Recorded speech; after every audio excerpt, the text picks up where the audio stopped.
성경을 한자를 푸는 대구의 오집사입니다. 오늘은 등불 형자에 대해서 말씀드리겠습니다. 여기서 보시면 불꽃게, 불꽃염, 불꽃 혁자도 보이고 불화자도 보이고 덮을 멱자가 보입니다. 근데 이것이 왜 등불 형자인지 제가 설명드리겠습니다. 자, 보좌가 불꽃이며 바퀴가 타는 불이신 하나님으로부터 하나님의 아들이신 분이 나오시는데 그분이 인자로서 이 땅에 오셔서 죽으셨다. 쪼개지시면서 죽었다는 거죠.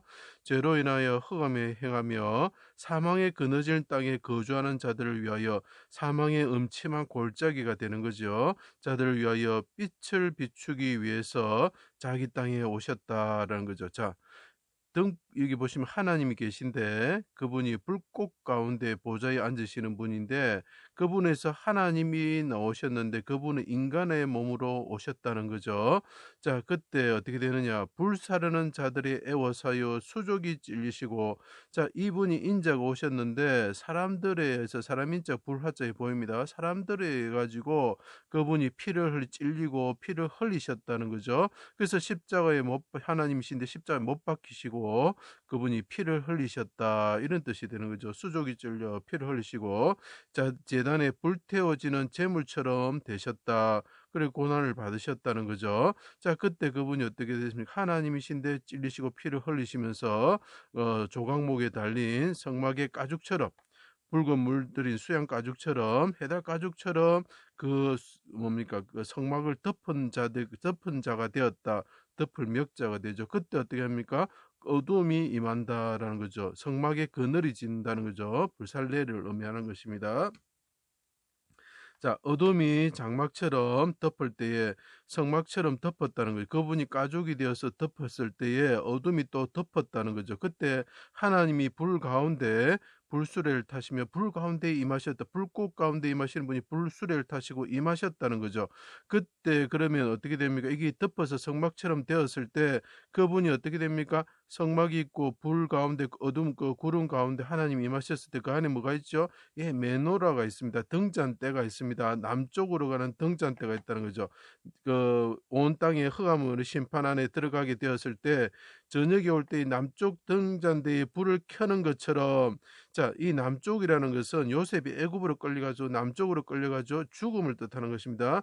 이스라엘의 불과 같은 등잔의 불 등불과 같으신 분이 죽음을 임하신다. 불이 꺼진다는 거죠. 자, 근데 이것이 다시 켜진다는 거죠. 밤이 되면은 자, 이스라엘 등불이신 이스라엘 왕 예수님이 죽음에 이르신 후에 꺼진다는 거죠. 자식들을 위해서 그 불이 꺼진다는 거죠.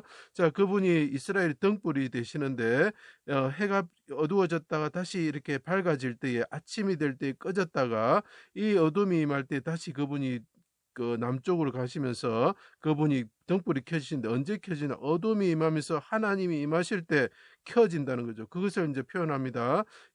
시편 18편에 나의 등불을 켜심이여 이렇게 표현합니다.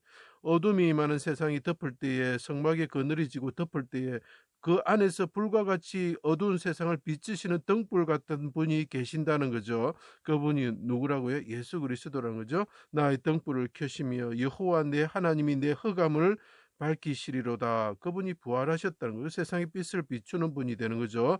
흑암의 노인 자들에게 빛을 비추는 분이 되죠. 그때 땅이 진동하고 바위가 터지면서 무덤에서 자던 자들이 일어나 거룩한 성에 들어갔습니다. 그 지진과 우박과 숯불과 화살과 번개로 대적을 멸하시고 사망을 멸하시고 마귀를 멸하시고 메시아를 오른손으로 구원하시고 그분을 등불을 켜시는 분이 돼. 등불이 꺼지셨는데 다시 등불이 켜지신다. 죽으셨다 살아나셨다는 거죠. 그분이 대신 우리를 위해서 죽으시고 흑암의 사망의 그늘 안에 사망의 골짜기 안에 들어가셨다가 다시 그분이 살아나신다는 거죠. 그럴 때 어떻게 됩니까? 어지럽히다 아찔하다 이런 뜻이 되겠죠. 대적들에게는 하늘에 오르시어 불꽃 보좌의 하나님 우편에 앉으시고 눈이 불꽃같이 되시는 분이 되시고 흑암의 노인 자들을 그때 사람들이 흑암에 놓이게 되는데 흑암에 놓이면서 무저갱으로 빠지게 되고 불이 있는 그 지옥에 빠지게 되는 거죠. 그것은 흑암과 불이 있는 거죠. 자, 그곳에서 그분이 인도하셔가지고 자기 그 빛나는 거룩한 성으로 밝고 빛나고 늘 해가 지지 않는 그 거룩한 성으로 인도하시는 되는 거죠. 그때 해와 달이 쓸모가 없으면서 그분이 등불이 되어서 빛을 비추시고 어둠인 가운데 있는 자들에게 빛을 비추시는 분이 되시는 거죠. 그게 비추다 이런 뜻이 됩니다. 그래서 이사야서에 보면 이스라엘의 빛은, 빛으로 오신 분은 불이 되고 그의 거룩하신 이는, 하나님은 불꽃이 되셔서 대적을 심판하는 분이 되시고 그들을 흑암으로 쫓으시고 불 가운데로 쫓으시는 분이 되시는 거죠. 자, 그래서 이분이 다시 요약을 해드리면, 어둠이 덮었다. 성막이 이렇게 덮어가지고 어둠이 사망의 그늘이 질 때에 하나님이 불 가운데 성막 위에 임하셨을 때에 그분은 어둠의 빛을 비추시는 분이 되시는데, 그분이 꺼지셨다가 다시 불이 밝혀지시는 분이 되시고 하늘을 오르셔서 불꽃 같은 눈동자를 가지시고 그 백성들을, 자기를 불러 태웠던 자들을 용서하시고 그들을 천국으로 이끄셔가지고 거룩한 성에서 그분이 등불이 되셔서 빛을 비추시는 분이 되셨다라는 거죠. 그래서 이것이 등불 형자가 되는 것입니다. 제 강의를 들어주셔서 감사합니다.